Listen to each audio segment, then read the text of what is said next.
A cúpula do BRICS, grupo de países emergentes, em uma reunião extraordinária nesta terça-feira, pediu uma trégua no conflito entre Israel e Hamas, ali na faixa de Gaza. A cúpula extraordinária do Grupo BRICS pediu nesta terça-feira uma trégua humanitária imediata e duradoura que leve ao fim das hostilidades em Gaza. Em um resumo da reunião virtual divulgado pela presidência sul-africana. O texto também reitera o firme apoio aos esforços regionais e internacionais com o objetivo de alcançar o fim imediato das hostilidades, a proteção dos civis e a prestação de ajuda humanitária. Os presidentes da África do Sul e da Rússia deram fortes declarações no âmbito da reunião. O deliberado impedimento ao acesso a remédios, combustível, comida e água aos moradores de Gaza é equivalente a um genocídio. Gaza is tantamount to genocide. За саботажа решений ООН, которые четко предусматривают. Devido à sabotagem às decisões da ONU que claramente garantem a criação de uma coexistência pacífica de dois estados independentes e soberanos, Israel e Palestina, mais de uma geração de palestinos foi levada para uma atmosfera de injustiça para o povo e israelenses não conseguem garantir a segurança completa do Estado. Гарантировать безопасность своего государства. Também durante a reunião, o presidente chinês Xi Jinping propôs a organização de uma conferência internacional pela paz para tentar resolver o conflito. A África do Sul anunciou na véspera essa reunião extraordinária do BRICS, cujos países membros defendem um maior equilíbrio mundial, com menos influência dos Estados Unidos e da União Europeia. Um cessar-fogo na guerra entre Israel e Hamas em Gaza está mais próximo de acontecer. O primeiro-ministro israelense e um porta-voz da diplomacia do Catar afirmaram nesta terça-feira que houve avanços nas negociações por uma trégua que incluiria a libertação de reféns levados para o enclave palestino. O primeiro-ministro de Israel, Benjamin Netanyahu, afirmou nesta terça-feira que as negociações pelo retorno dos reféns sequestrados nos ataques do Hamas no dia 7 de outubro estão progredindo. Netanyahu deu a declaração durante uma visita a uma base militar ao norte do território israelense, na fronteira com o Líbano. Sobre o segundo objetivo, que é o retorno dos reféns, estamos fazendo progresso. Não posso falar muito agora, mas espero que haja boas notícias em breve. Também nesta terça-feira, o Ministério das Relações Exteriores do Catar, país que participa da mediação por um acordo, afirmou que as conversas estão muito próximas de um desfecho positivo. A mediação atingiu um ponto crítico, um estágio final e superou as principais questões. Os pontos restantes são limitados e isso significa que nunca estivemos tão próximos de um acordo desde o início da crise.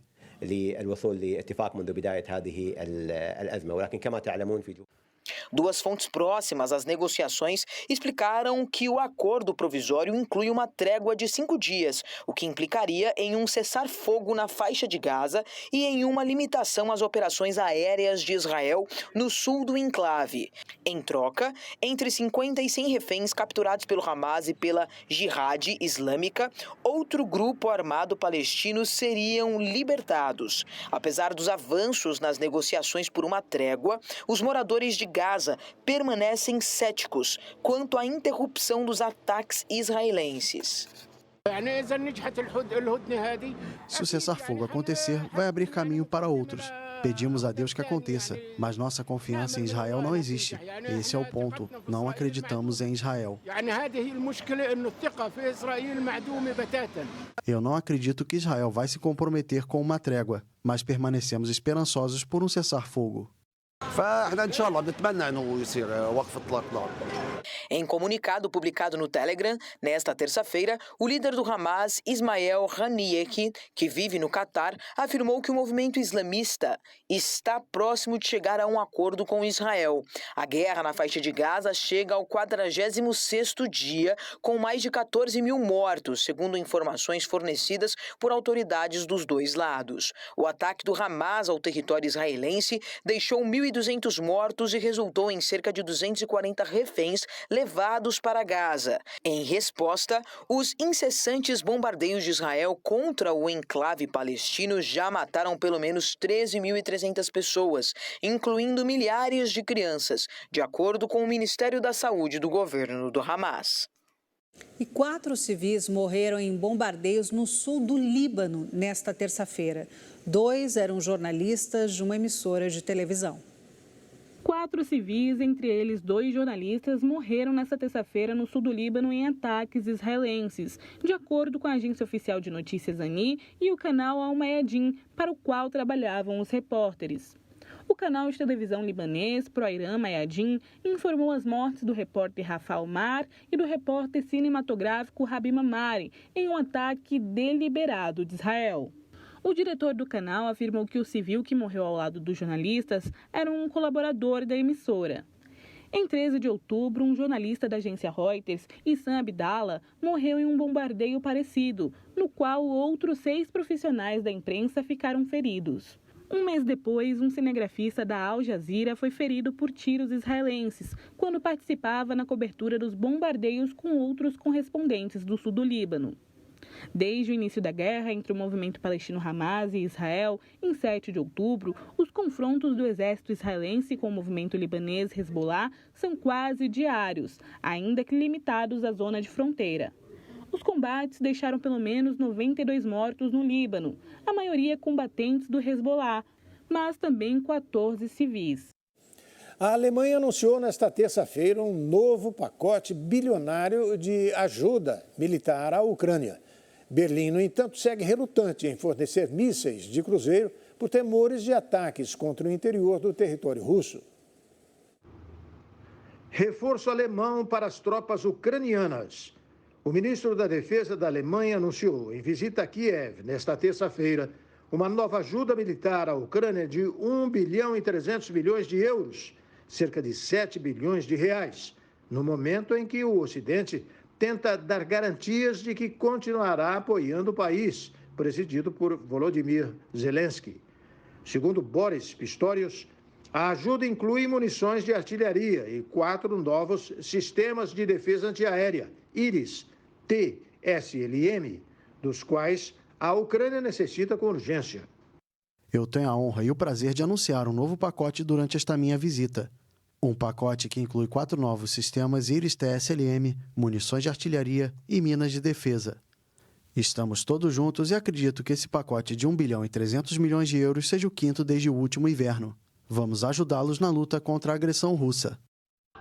Apesar da nova rodada de auxílio, Pistorius não se manifestou sobre os pedidos por mísseis de cruzeiro, há meses solicitados pela Ucrânia, que afirma necessitar de armas de longo alcance para forçar a Rússia a se retirar. Berlim teme que os foguetes possam ser utilizados por Kiev para ataques ao interior do território russo.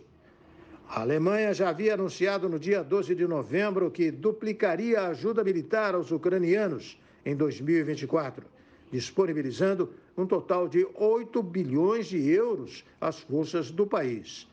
A Ucrânia se esforça para garantir que os apoios europeu e americano continuem, enquanto algumas vozes no Ocidente pedem que a ajuda seja reduzida após quase 2 anos de guerra.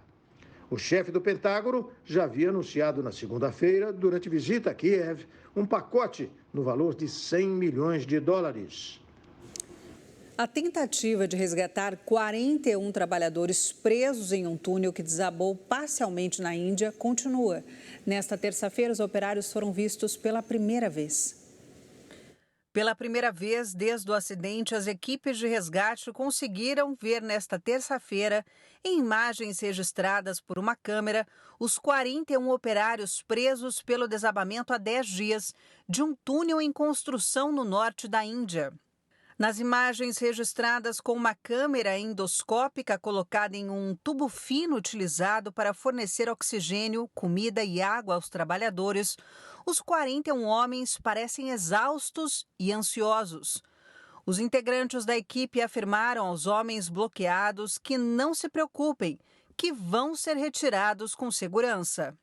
Escavadeiras retiram toneladas de terra, concreto e escombros desde 12 de novembro do túnel em construção que desabou parcialmente na Cordilheira do Himalaia. Mas os trabalhos de resgate avançam lentamente, complicados pela queda de escombros e pelas avarias nas máquinas de perfuração. Antes do uso da câmera, as equipes de resgate se comunicavam com os homens bloqueados por rádio. O primeiro-ministro indiano considera o resgate dos trabalhadores como prioridade máxima. E em instantes, debate no Dia da Consciência Negra discute o legado da jornalista Glória Maria. E o chefe do melhor restaurante do mundo reinventa a clássica culinária peruana. O Brasil News vai voltar daqui a pouquinho, depois do intervalo. Até já.